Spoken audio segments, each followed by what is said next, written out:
Hello, hello! Welcome back to Brenda's Books. Thank you so much for coming back to listen to more of Blemished Beauty. If you would like to follow Brenda's Books online, I am on Facebook, Instagram, and Twitter. Today we will continue with Blemished Beauty on Chapter 20. Here we go. Chapter 20, Out of Reach. Tom made the first move to speak, since all Daphne could do was stare at him like an idiot. "Are you mad I came here?" asked Tom. "What? No, of course not. Why would you say that?" Daphne wondered. "Because you look mad," Tom clarified. Daphne laughed a little nervously, realizing the lingering jealousy of Laura was probably showing his anger on her face. "I'm sorry, it's not you," she explained. Then again, maybe it is. What did Tom come here to do? Break my mended heart? "What are you doing here, Tom?" Daphne inquired. Tom shrugged casually, but Daphne could see her words bothered him. "I wanted to see you," he admitted. "Can I sit down?" he asked, motioning to a chair at the kitchen table. "Oh, sure," Daphne replied. "I'm sorry, my manners are awful today." Tom laughed lightly at that as he scraped a cheap chair across the linoleum floor. "No need to worry about that, Daphne. It's just me." Daphne sat across from him and rested her arms out on the table. "Look, Tom, let's cut to the chase," Daphne blurted. Tom raised his eyebrows as high as they could go as he stared back at Daphne. "Let's do that," Tom agreed. "But you'll have to explain it to me because I haven't a clue." Daphne lifted an arm and pointed a finger at him. "My heart had a lot of mending to do after you, and if you think you can just waltz in here again and make more scars, then you better leave right now." "Wow, Daphne, that was very direct," Tom announced, surprised. Daphne leaned back in her chair casually. "I had to get it out. You know I'm not good with small talk." Tom stared softly at Daphne with a gaze she readily recognized, but it was different somehow this time. "Why?" "I promise, Daphne, I am not here to give you more scars," Tom said solemnly. "Then tell me the reason," Daphne demanded. Tom sighed and leaned back in his chair as well. "You know, for some reason, girls have this way of analyzing every possible purpose behind what someone says or does. I'm a simple man, Daphne. I wanted to see you, and that's why I came here. Nothing more." Daphne stared back at Tom. She knew he was telling the truth. "Well, in that case," she said with a grin as she leaned over the table, "tell me how you've been these past few months." Tom didn't know how long he and Daphne had talked, but it almost seemed like they were right back to where they left off. Minus the kissing and snuggling and stuff, that is. Tom loved how Daphne roared with laughter at his story of a hunter twice his size, who had brought good tidings of fish and rabbits. He loved how she rested her chin in her hand, looking utterly fascinated by another story of his finding a new set of moguls for snowmobiling. He told her about his progress on a rocking chair he was making for his ma. Daphne seemed enveloped in all of it. Suddenly he realized how rude his manners were. "I'm sorry," said Tom. "I'm doing all the talking." Of course, Daphne would say nothing about it, considering how selfless she was. Daphne shrugged. "I don't mind. I just realized how much I miss your cabin and going on adventures." "Tell me some of your adventures here," Tom suggested. Daphne shrugged again. "There's not much to tell." "Ah, come on. I know you can come up with at least one good story. The dorms must be full of them." Daphne pursed her lips thoughtfully for a moment and slapped her palms lightly on the table. "Okay, I've got one." Her broad smile was already forming on that beautiful mouth. "A couple months ago," she paused as she was already chuckling to herself. Tom couldn't help but smile at that. "You know, I better skip this one because it'll only be funny to me." "No way, you have to spill now," Tom persisted. Daphne laughed a moment longer before she continued. "We have a friend, Gary, who lives downstairs. He is the hairiest man you have ever seen. I mean, he is a regular overgrown hairball." Daphne tried not to laugh but failed, and Tom cracked a smile. "So for my 22nd birthday, he decided his present to me would be—" Daphne burst out into laughter and couldn't continue at all. Tom couldn't help but chuckle as he witnessed the laugh attack in front of him. "What was it?" Daphne's face was scarlet red, and through her sniggers she managed to squeak out, "He shaved 22 on his chest!" Daphne slapped the table with one hand as she sustained an uncontrollable, inaudible laugh. Tom laughed along with her at this, but Daphne was right. It wasn't as funny to him as it was to her. In fact, he was feeling a little jealous. Why couldn't he produce such a hilarious reaction out of Daphne? Tom smiled at her sadly as Daphne eventually calmed herself. "I'm sorry," she apologized. "I warned you only I would think it was funny." "It was funny," Tom agreed. Daphne stared at Tom a moment, suddenly looking ashamed. "Oh, it certainly wasn't as nice as your present, however." Tom raised his eyebrows. "Did my present make you laugh like that?" Daphne smiled shyly. "Well, no, but it was much more beautiful. You obviously put a lot more thought and time into it. I appreciate it. I still have it, by the way." Tom nodded as he recalled the small wooden angel he had carved by hand and mailed to Daphne a couple of months prior. The angel, of course, represented Daphne. He'd been afraid of doing something too big, considering things were over between them, but he had to do something. Tom suddenly felt very awkward, like Daphne could see through him and sense he still loved her. He promised himself he wouldn't let that happen. Not yet, anyway. The silence was far too thick, but he didn't know how to break it. He gazed up at Daphne, which didn't help with his speech. She was so beautiful. Sure, her skin had obviously cleared up a lot, but that smile was what captivated him. How he had longed for her all these months, and now here she was, right in front of him. In that very same stark moment, he never felt farther away. He knew she didn't love him for certain now. He had fancied himself into thinking when they saw each other, Daphne would somehow leap into his arms again. Ah, what a fool I am. Amid these self-pitying contemplations, Tom noticed the expression on Daphne's face had changed. She looked sad too. "What is it?" he asked. Daphne raised her eyebrows quickly. "What? Oh, it's nothing," she said, batting her hand. Why is she lying to me? Oh, well. He wasn't going to force the issue. "Hey, I've been meaning to ask you how your date with David DeLute went." Tom could hardly speak that disgusting name without spitting. Daphne apparently didn't know what a scumbag that guy was. Tom recalled David and his older brother Mitch stealing Tom's new bike in junior high school. His parents had probably saved up for months to buy it. Tom had seen the boys' very act. He had run outside yelling, trying to catch them. The police had believed their story rather than his. Tom figured it was probably because they had paid someone off. Filthy rich scumbags. Tom also knew Mitch was known to play girls in the dirtiest way in college. Mitch had lived down the hall from Tom a few years back when he had gone to college. He had had a different sleazy girl with him every night. Tom had been repulsed by Mitch's nasty behavior and loud, crude speeches. Now Mitch was a lawyer and supposedly a good one. Probably paid someone off to get that far. It was true Mitch's baby brother could be different now, but Tom still didn't trust him. With sudden alarm, Tom realized he had been so involved in his thoughts he hadn't been listening to a word Daphne was saying. She had now asked him a question, and he had no idea what it was. "What was that?" Tom asked, chagrined. Daphne stared at Tom with a disparaging look. "Have you been listening to me at all?" Tom tried not to look too guilty and come up with a way to dodge her question, but he hesitated too long. Daphne sighed and shook her head. "It doesn't matter. Do you want something to eat?"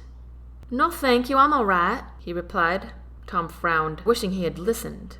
Even though it was true he really didn't want to hear about her date with the despicable David DeLute. "I'm sorry, Daphne. I got distracted thinking about David's brother. I knew him when I was in college. He wasn't a very good guy." Daphne stood from her chair and walked to the kitchen counter behind her, opening a cupboard door. "That doesn't mean David is the same way," she noted, pouring herself some cold cereal into a bowl. "I know," Tom agreed, wondering if this were a regular afternoon snack for her. "But—" Daphne finished pouring and looked up at him, raising her eyebrows. "But what?" "It worries me," Tom confessed. "I would hate for you to be with someone like that." Daphne furrowed her brow at him and walked a couple steps to the refrigerator and pulled out some milk. "I'm a big girl, Tom," she told him. "No, you're a little girl," Tom teased. After the bad joke, Daphne just glared at him and started to eat her cereal. A knock sounded on the door, and immediately a visitor walked right in. "There's my girl," he called to Daphne with outstretched arms. "Apparently you are also his girl," Tom muttered under his breath. Luckily, the noisy reunion between Daphne and the stranger caused no one to hear his words but himself. The man was tall and lanky with bright blonde hair. He lifted Daphne off the ground when he hugged her and didn't let her go for a long moment. Tom was happy to notice it did seem like more of a friendly hug than a passionate one. Even still, the jealousy seethed inside him. "Okay, you can let me go now. I can't breathe," Daphne choked out. The man gently let her down on the ground and patted her on the head.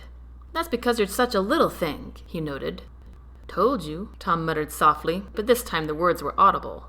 The two of them turned their heads toward him. "Oh, another male visitor for Daphne, huh?" the man said with a bright white smile. "They come by the dozens these days." Daphne smacked the guy's arm with the back of her hand. "Whatever, Jeremy." "Ow!" Jeremy whined. "For a little thing, you're kind of tough." Daphne rolled her eyes. "Tom, this is my friend Jeremy. Jeremy, this is Tom." She introduced them before taking another bite of cereal. "It's nice to meet you," said Jeremy, holding out a friendly hand. Tom stood a little to reach across the table where they both shook hands firmly and promptly released. "What would you like for dinner tonight, sweetheart?" Jeremy asked Daphne. Tom's blood began to simmer at the term of endearment for Daphne and his offer. Daphne sat down at the table, seemingly unaffected by it. "You're making dinner?" "Yes." Jeremy reached into a low cupboard and pulled out a frying pan. Tom wondered what kind of a friend this was. He was obviously very comfortable in this dorm. "I see you've already done your cooking," Jeremy said to Daphne, gesturing to her cereal. Daphne smirked at him but continued chewing. Tom was growing more uncomfortable by the minute. Abruptly, he stood up, causing his chair to screech across the floor. "Well, if you're all having dinner together, I guess I better head out." Jeremy half turned around from his position at the stove and began saying something to him at the exact moment Daphne spoke. "Oh no, you don't have to go!" A sudden look of alarm was on Daphne's face. Her eyes were as wide as ever, and she shook her head ever so slightly at him. Tom hesitated a moment. What was that, man?" he asked Jeremy. Jeremy half turned to face him again as he cracked an egg into the pan.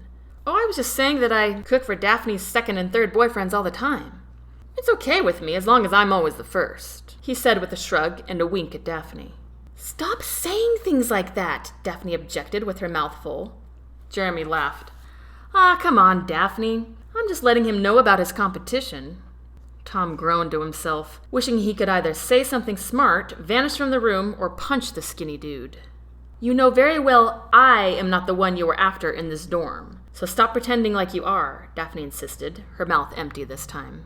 "I'm not pretending anything. I'm after every girl in this dorm." Daphne rolled her eyes again, but said nothing since her mouth was full again. After she had swallowed, she patted the table across from where she was sitting. "Come on, Tom, sit down. I don't want you to go." Tom took a deep breath. That was a little bit encouraging, at least. Jeremy turned to speak to him again. "Other guys will be here later, too, I'm sure. It doesn't have to be weird," he said thoughtfully. Daphne was still staring at him and patted the table again. Tom sighed and sat back down in his chair. Daphne was glad Tom decided to stay. She couldn't stand being with Jeremy alone. He began humming and singing to himself loudly as he made himself at home and raided the girls' kitchen. Tom leaned over the table and whispered, "Are you just being nice to me, or do you not want to be alone with this guy?" Daphne swallowed before she spoke. "I really don't want to be alone with him." "Why?" Tom wondered. Daphne shrugged. "He never goes away unless I have a reason to leave." "You have a lot of beaux," Tom assumed. Daphne shook her head. "He doesn't like me like that. We're not quite sure who he likes, but he's always here. We even added him to the weekly chore chart," she declared, motioning to the wall on her right. Tom glanced over in that direction and chuckled to himself. "So, Jeremy's got vacuuming duty this weekend?" "You better believe it," Daphne confirmed with a grin. "Did somebody say my name?" asked Jeremy. "Yes, I was just telling Tom how you're basically a roommate." "Somebody's got to feed the lovely ladies here," Jeremy replied. "You've taken up that venture entirely on your own," noted Daphne. Jeremy dried his hands on his apron and grinned fully. Yes, but it's a good venture. Which girl are you after, Jeremy? Asked Tom. Daphne turned to him in surprise. Jeremy shrugged. I already told you. All of them. Laurel, Daphne mouthed to Tom. He raised his eyebrows at her. Laurel? Hey, did you... Jeremy began but was interrupted by the loud opening of the door. Did someone say my name? Laurel said as she rushed through the door. Hey, Laurel, said Daphne and Jeremy in unison. Hey, I'm all finished with finals, Laurel exclaimed.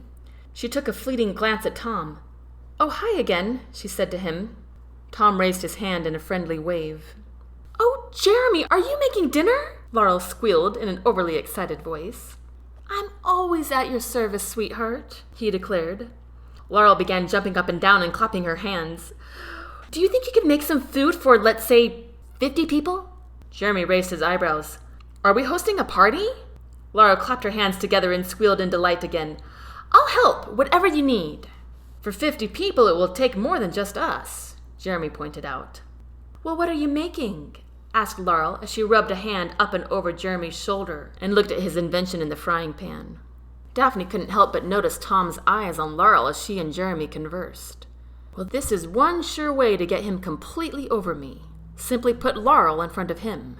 Laurel spun around to face them. Will you two help with dinner? She asked excitedly. You better have Tom here be the head chef, suggested Daphne. Whatever he brews up transforms into a masterpiece.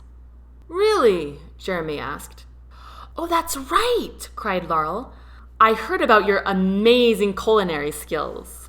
Laurel shot Daphne an apologetic look. Daphne knew why. Laurel was flirting with Tom but didn't want to hurt Daphne's feelings. Daphne knew, however, it was nearly impossible for Laurel to stop herself from flirting with a good-looking guy. Daphne wasn't mad at her. It was the way Tom looked at Laurel that made her want to run away. Tom stood up. Well, I don't know if I'm that amazing, but among the four of us, I think we can make this party happen. He looked at Daphne and beamed. And that concludes Chapter 20. I hope you join me next week for Chapter 21, which is called Party Time.